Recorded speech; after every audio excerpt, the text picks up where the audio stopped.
अवैध खनन और पेड़ कटान से जुड़े मामलों को लेकर पर्यावरणविद नाथूराम चौहान ने मीडिया से बातचीत करते हुए भाजपा और कांग्रेस दोनों दलों के नेताओं पर गंभीर आरोप लगाए। उन्होंने कहा कि नेताओं की लापरवाही और संरक्षण के कारण हिमाचल प्रदेश में वायु प्रदूषण, ध्वनि प्रदूषण और अवैध कटान और अवैध खनन जैसी समस्याएं लगातार बढ़ती जा रही है। नाथूराम चौहान ने विशेष रूप से सिरमौर जिले की स्थिति पर चिंता जताते हुए कहा कि यहाँ प्रदूषण का स्तर इतना अधिक हो गया है कि लोग पैदल चलने से भी कतरा रहे हैं। उन्होंने कहा कि वायु प्रदूषण घरों के अंदर तक फैल चुका है, जिससे लोगों को सांस लेने में भारी दिक्कतों का सामना करना पड़ रहा है। पर्यावरणविद ने आरोप लगाया कि नदियों के किनारे अवैध रूप से बड़ी बड़ी जेसीबी मशीनों और भारी ट्रकों के माध्यम से मलबा जा रहा है। इससे न केवल प्राकृतिक संतुलन बिगड़ रहा है, बल्कि जल स्रोत भी दूषित हो रहे हैं। उन्होंने कहा कि क्षेत्र के लोगों के घरों में जो पानी पहुंच रहा है वह भी प्रदूषित हो चुका है, जिससे लोग पीने के पानी के लिए भी परेशान हैं और न ही शुद्ध पानी पीने के लिए उपलब्ध है। उन्होंने सरकार और प्रशासन से मांग की है कि अवैध खनन और पेड़ कटान पर तुरंत सख्त कार्यवाही की जाए, ताकि पर्यावरण को बचाया जा सके और जनता को राहत मिल सके। सिरमौर जैसा कि पहले से कहा अपने यहाँ पर समृद्ध रहा है, समृद्ध था,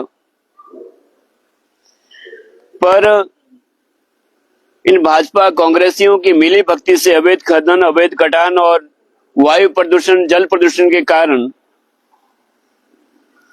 आज सिरमौर का प्रत्येक व्यक्ति जहां रोड पे चलने से कतराता है, वहीं पर उसके घर के अंदर तक वायु प्रदूषण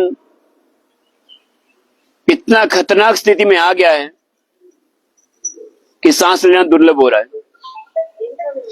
आदमी जब पानी पीना चाहेगा, क्योंकि लगभग सिरमौर में अधिकतर उठाव पेयजल योजनाएं, उठाव पेयजल स्कीमें हैं लगभग सिरमौर में, तो उन्हीं खड्डों का पानी, गिरी का, बाता का, टॉस नदी का, यही पानी लिफ्ट के द्वारा लोगों के घर तक जाता है। और ये पानी इतना दूषित है, मैं आप लोगों से कुछ वीडियो शेयर करूंगा, एक भी जगह ऐसी नहीं छोड़ी, गिरी, बाता, यमुना, टॉस, जहां पर बीचों बीच बड़े बड़े ट्रॉले, जिसको घोड़ा गाड़ी कहते हैं, वो बड़ी गाड़ी, मशीनें, एलएनटी और जैसी भी जहां पर प्रयोग नहीं हो रही हो।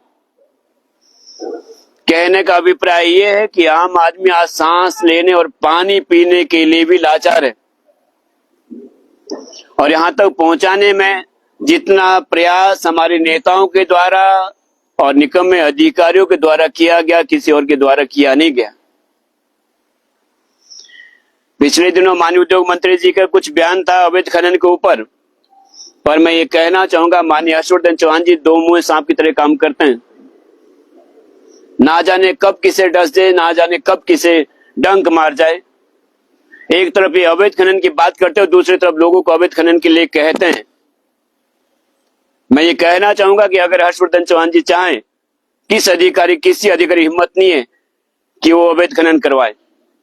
पिछली बार जब शिलाए प्रवास पे थे, जब महाराज जी पश्चिमी आते, तब भी मैंने कहा था उद्योग मंत्री जी, गिरी में, बाता में और यमुना जी में इतने रोड बन गए हैं कि आप आके यहाँ के रिबन काट लीजिए। तब तो सिंगल रोड थे।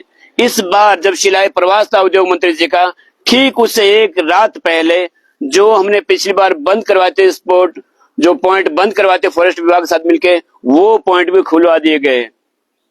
गिरी नदी के, यमुना नदी के और बाता नदी के 4-5 पॉइंट ऐसे थे जो हम लोग ने बंद करवाए थे। कहना ये होगा कि पिछली बार भी हमने कहा था कि जब जब उद्योग मंत्री जी सिरमौर प्रवास पे होते हैं, आप ये मान के चलना कि कहीं ना कहीं करप्शन होगा, कहीं ना कहीं अवैध खनन होगा, कहीं ना कहीं अवैध कटान होगा, कहीं ना कहीं भ्रष्टाचार होगा। जब भी सिरमौर प्रवास करते हैं माननीय मंत्री जी, इनका आम आदमी के लिए नहीं, उद्योगपतियों के लिए और अवैध खनन, अवैध माइनिंग के, इनके संरक्षण के लिए इनका प्रवास होता है। हर बार जब भी कोई घटना होगी सिरमौर के अंदर, जब भी आपको लगेगा कहीं कोई माइन का इश्यू है, कोई और इश्यू है, तो 2-4 लोग लोबी बना के शिमला चले तो मंत्री जी को लाकर अधिकारियों को कहते, अधिकारी को ये नहीं, ऐसा नहीं, ऐसा करो, ऐसा करो। कहने का मतलब ये, जो मैं आपको वीडियो दूंगा, जो आपको, क्योंकि यहाँ लाइट है, यहाँ कैमरे फोन पर शायद दिखेगा नहीं, मैं आपको सबको भेज दूंगा, शेयर करूंगा आप सब लोगों के साथ। हालत इतने खराब है सिरमौर के अंदर, रोड पे चलते हुए आदमी की जान जा सकती है। सिरमौर के अंदर लंग्स कैंसर, फेफड़ा का कैंसर होने से लोगों की जान जा सकती है। सिरमौर के अंदर गंदा और दूषित पानी पीने से लोगों की जान जा सकती है। इसलिए आज हमने मजबूर होकर ये लेटर लिखा है। माननीय डीसी महोदय को तो दूंगा ही दूंगा, उसके बाद चीफ सेक्रेटरी हिमाचल प्रदेश, जलवायु पर्यावरण मंत्रालय भारत सरकार और मानव अधिकार आयोग भारत, ह्यूमन राइट कमीशन को भी देना होगा, क्योंकि मानव अधिकार का प्रश्न है शुद्ध हवा, शुद्ध पानी और ठीक रोड, ये मानव अधिकार के तहत आते हैं, तो ये उनको भी एक कॉपी की जाएगी। क्योंकि मुझे लगता है कि सिरमौर के अधिकारी मंत्री जी से इतने डरे रहते थे, समय सहमे हुए रहते हैं कि वो कुछ करने हुए नहीं दिख रहे हैं।